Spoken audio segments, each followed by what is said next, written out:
Assalamu alaikum viewers and welcome back to my channel Study Law with Bushra. So from today onwards we are going to start another subject of Law Gate, that is Criminal Procedure Code, and in this video we will discuss chapter 5 of CRPC that deals with of arrest, escape and retaking. But before starting the discussion, I request you all to please subscribe to my channel and don't forget to press the bell icon for latest updates. Do share this video with your friends and don't forget to comment your feedback. So let's move towards the discussion. Chapter 5 of CRPC is basically divided into two parts, part A and part B. In this video, we will discuss only part A that deals with arrest generally. So, starting from section 46. Section 46 basically deal करता है arrest how made, कि arrest किस तरह से की जाती है.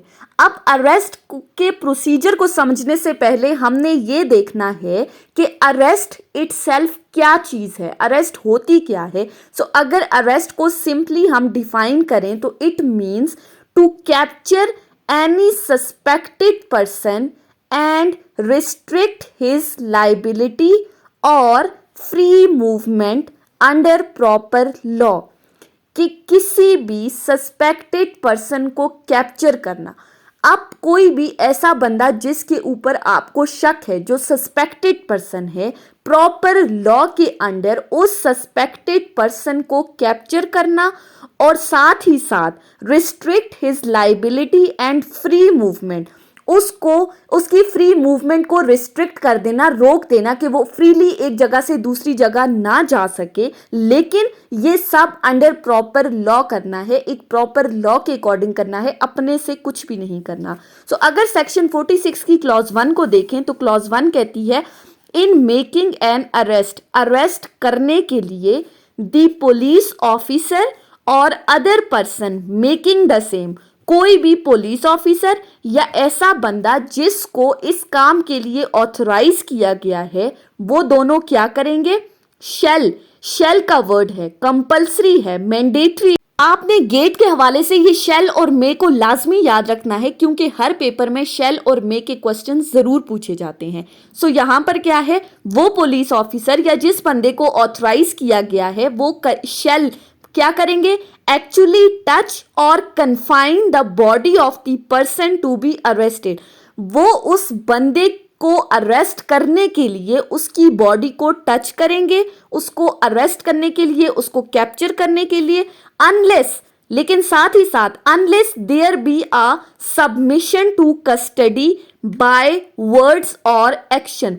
Until and unless के वो बंदा अपने आप को खुद गिरफ्तार करने के लिए पेश कर रहा है, आया अपने वर्ड्स के थ्रू, यानी वो कह रहा है कि ठीक है मुझे गिरफ्तार कर लो, या वो अपने एक्शन से ये चीज़ जाहिर कर रहा है. लेट्स से कि अगर वो हाथ ऊपर कर देता है, वो पुलिस ऑफिसर के सामने खुद को अरेस्ट करने के लिए पेश कर देता है, तो फिर आपको उसकी बॉडी को कन्फाइन करने की ज़रूरत नहीं है. अदरवाइज अगर वो खुद को गिरफ्तार करने के लिए पेश नहीं करता तो फिर आपने उसको उसकी बॉडी को टच करना है, उसको अरेस्ट करने के लिए. सो सिंपली क्लॉज 1 के अकॉर्डिंग किसी बंदे को अरेस्ट करने के लिए आप उसकी बॉडी को कन्फाइन कर सकते हो, टच कर सकते हो, लेकिन अगर वो अपने आप को खुद पेश कर रहा है तो फिर कन्फाइन या टच करने की ज़रूरत नहीं है. उसके बाद है clause 2, resisting endeavour to arrest. Clause 2 क्या कहता है कि अगर कोई बंदा अपने अरेस्ट से बचने की कोशिश करता है तो फिर क्या है, वो अगर गिरफ्तारी नहीं दे रहा.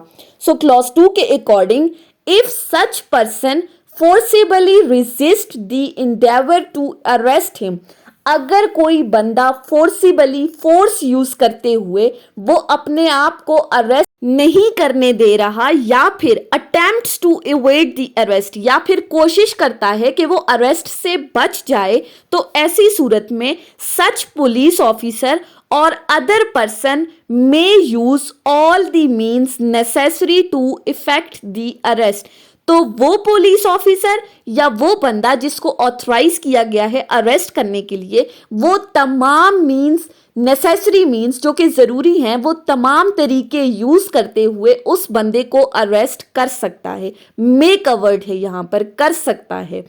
उसके बाद है क्लॉज 3। क्लॉज 3 एक्सेप्शन बता रही है। क्लॉज 3 कहती है nothing in this section gives a right to cause the death of the person who is not accused of an offence punishable with death or imprisonment for life.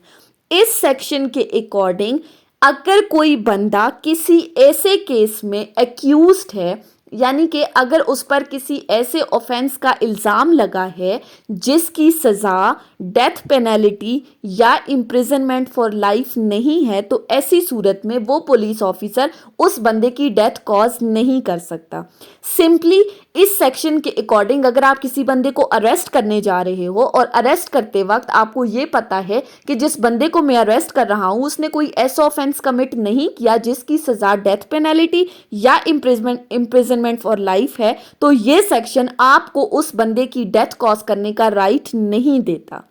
उसके बाद है section 47। Section 47 बात करता है search of place entered by a person sought to be arrested,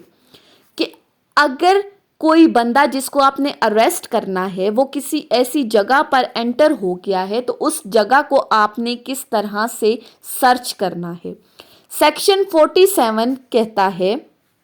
if any person acting under the warrant of arrest, अगर कोई बंदा जिसको वारंट ऑफ अरेस्ट दिया गया है और any police officer having the authority to arrest, या फिर कोई पुलिस ऑफिसर जिसके पास अथॉरिटी है किसी बंदे को अरेस्ट करने की,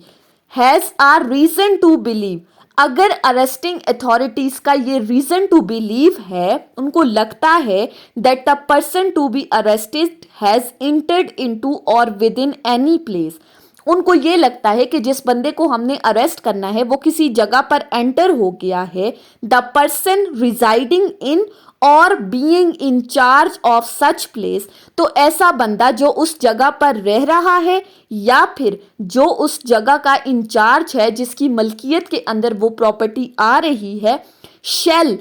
कंपल्सरी है, मैंडेटरी है, वो क्या करेगा on demand of such person acting और सच पुलिस ऑफिसर, तो वो उस पुलिस ऑफिसर की या उस अरेस्टिंग अथॉरिटी की डिमांड पर वो उनको फ्री इंग्रेस अलाउ करेगा, यानी वो उनको फ्रीली कहेगा, इजाज़त देगा कि वो उसके घर में एंटर हो। वो पर्सन जो उस घर में रह रहा है या जो उस जगह का इंचार्ज है वो उस पुलिस ऑफिसर को इजाज़त देंगे कि वो उसके घर में जाएं and afford all the reasonable facilities for search therein, और उनको तमाम रीजनेबल फैसिलिटीज़ प्रोवाइड करेगा जिसके थ्रू वो अपनी सर्च को इफ़ेक्टिव बना सकें, जिसके थ्रू वो इजीली उस घर को सर्च कर सकें उस बंदे को अरेस्ट करने के लिए। उसके बाद आ जाता है सेक्शन 48। सेक्शन 48 सेक्शन 47 को ही मजीद एक्सप्लेन कर रहा है। सेक्शन 48 कहता है procedure where ingress not obtainable, अगर तो आपको उस घर में दाखिला, उस घर में एंट्री नहीं दी जा रही, अलाउ नहीं किया जा रहा, तो तब आप क्या प्रोसीजर अडॉप्ट करोगे। So section 48 says if ingress to such place can not be obtained under section 47। Section 47 में हमने कहा कि उस जगह पर जाकर जो है वो सर्च करेगा। अगर आपको उस जाने के लिए अलाउ नहीं किया जा रहा, आपको एंट्री नहीं दी जा रही उस इंचार्ज की तरफ से या उस रिजाइडिंग पर्सन की तरफ से, it shall be lawful in any case for a person acting under the warrant, तो फिर ये पुलिस ऑफिसर या वो बंदा जो वारंट ऑफ अरेस्ट के अंडर एक्ट कर रहा था उनके लिए लॉफुल है कि वो उस जगह में एंटर होने के लिए, उस जगह को सर्च करने के लिए, अपनी सर्च को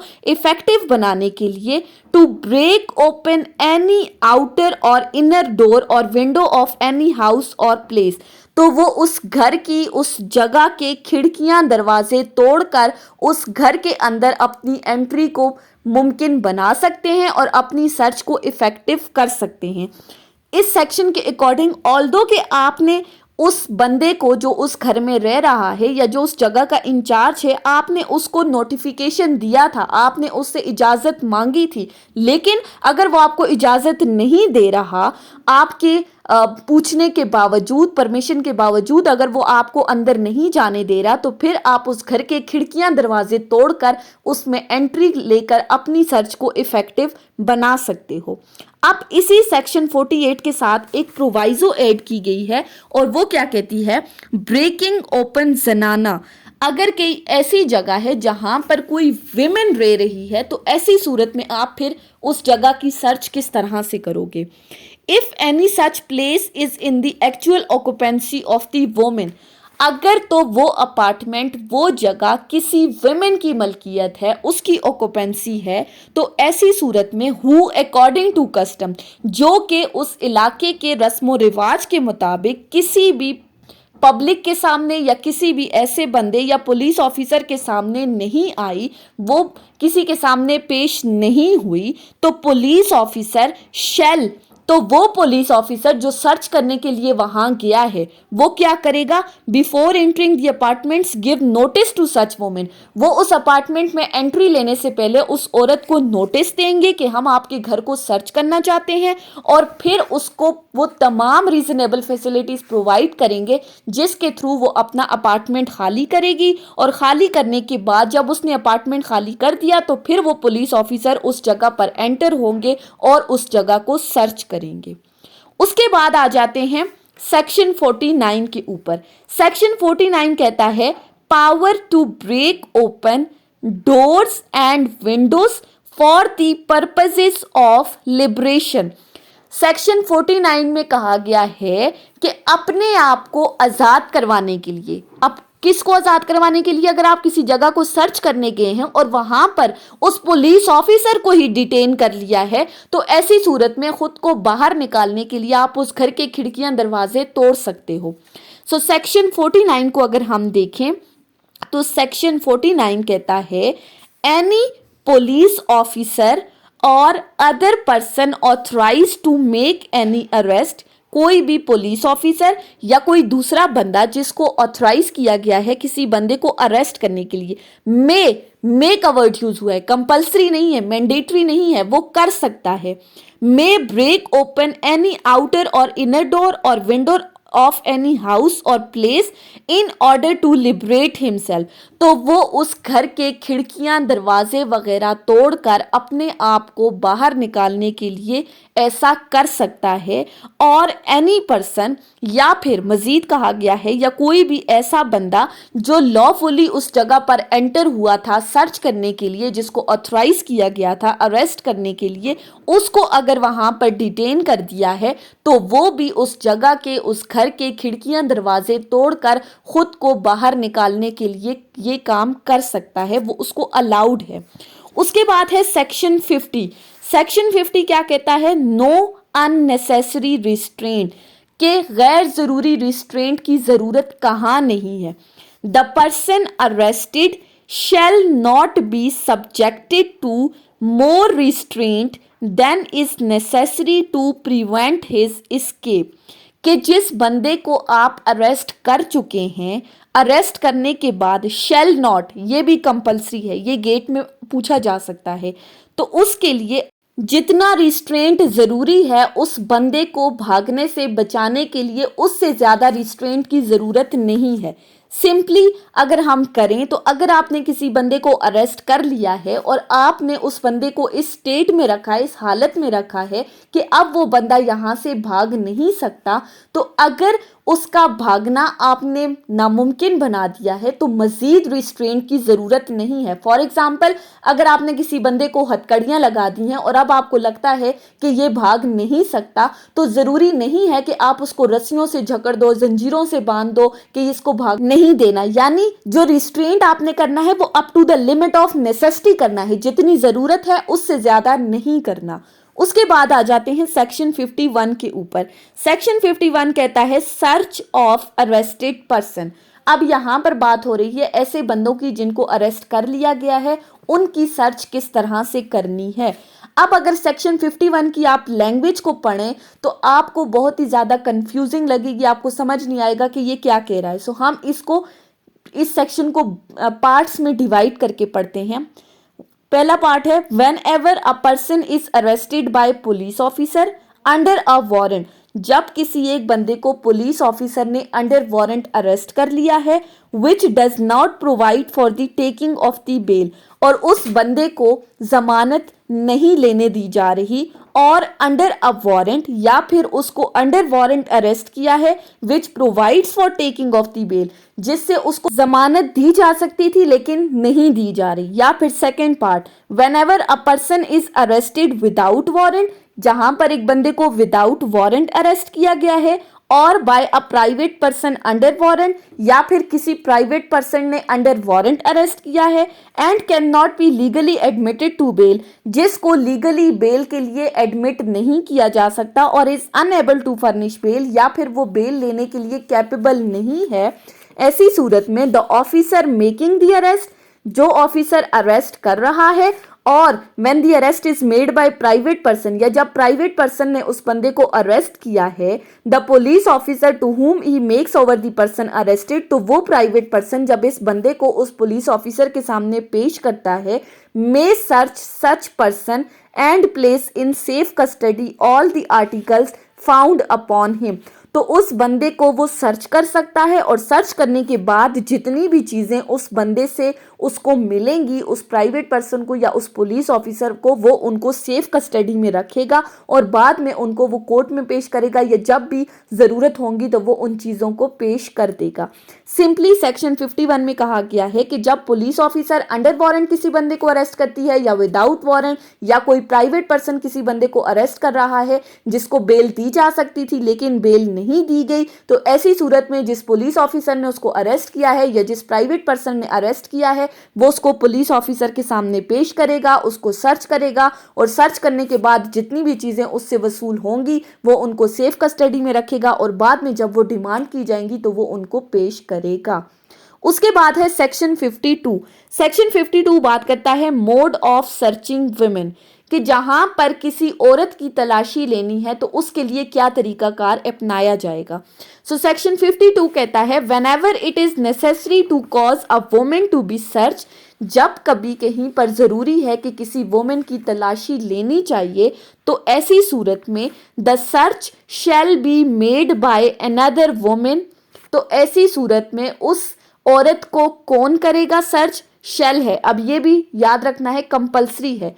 कि औरत की तलाशी हमेशा दूसरी औरत लेगी। अब यहाँ पर अनदर वुमेन से क्या मुराद है कि जो लेडी पुलिस ऑफिसर है, लेडी कांस्टेबल है, वो उस औरत की तलाशी लेगी, लेकिन in a decent manner with regards to strict decency, एक डिसेंट मैनर के अंदर वो उस औरत की तलाशी लेगी। उसके बाद है सेक्शन 53। सेक्शन 53 बात करता है power to seize offensive weapons. अब यहाँ पर ऑफेंसिव वेपन्स की बात की जा रही है।